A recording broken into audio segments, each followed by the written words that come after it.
আসসালামু আলাইকুম। আজকে পেইন্টিংটা করতে করতে একটা কথা মাথায় আসলো, ভাবলাম আপনাদের সাথেও শেয়ার করি। সেটা হলো বিভিন্ন মুভি সিনেমাতে আমরা দেখি যে হচ্ছে কেউ একজন কারো ফেসের বর্ণনা দিলে আর্টিস্ট সেটা আর্ট করে ফেলে। ইভেন এটা হয়তো রিয়েল লাইফেও ঘটে। তো যাই হোক, কথাটা হচ্ছে ওই আর্টিস্টদের দিয়ে না, আমার কথাটা হচ্ছে সেই মানুষদের নিয়ে যারা আসলে ওই মানুষের চেহারাটা মনে রাখে এবং সেগুলোর বর্ণনা দেয়। আমার কথা হচ্ছে তারা কিভাবে মনে রাখে, তাও আবার একবার দেখাই। আমি তো একটা মানুষের চেহারা 10 বার দেখলেও আমার মনে থাকে না। তো এটা নিয়ে একটা মজার ঘটনা আছে আর কি, ভাবলাম আপনাদের সাথে শেয়ার করি। তো আমি একদিন বিকাশ থেকে টাকা তোলার জন্য বিকাশের দোকানে যাই, আমার বাড়ি থেকে টাকা পাঠাবে আর কি।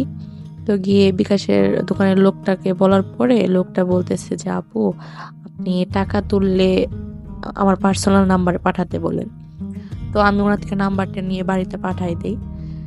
তো এখন আসল কথা বলি, ওটা আসলে একটা চায়ের দোকান ছিল। তো ওখানে অনেক লোক চা খাচ্ছিল। এখন বাড়িতে নাম্বারটা পাঠানোর পরে আমার আর ওই লোকের চেহারা মনে পড়ছিল না যে আসলে কে আমাকে নাম্বারটা দিয়েছে। আমি আর মনেই করতে পারছিলাম না, ইভেন সে আসলে কি পড়েছিল ওইটাও আমার মনে পড়ছিল না।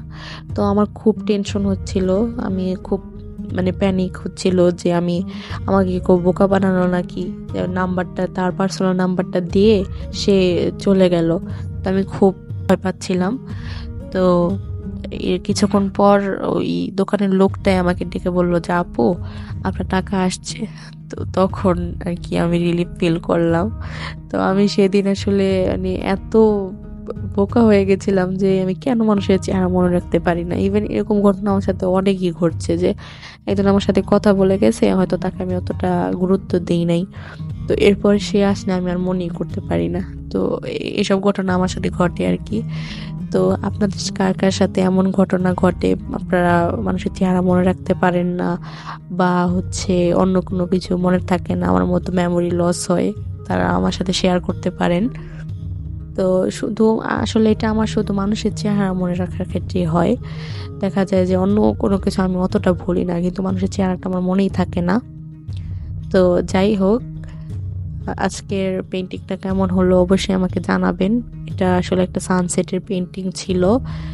তো ভালো থাকবেন সবাই, আল্লাহ হাফেজ।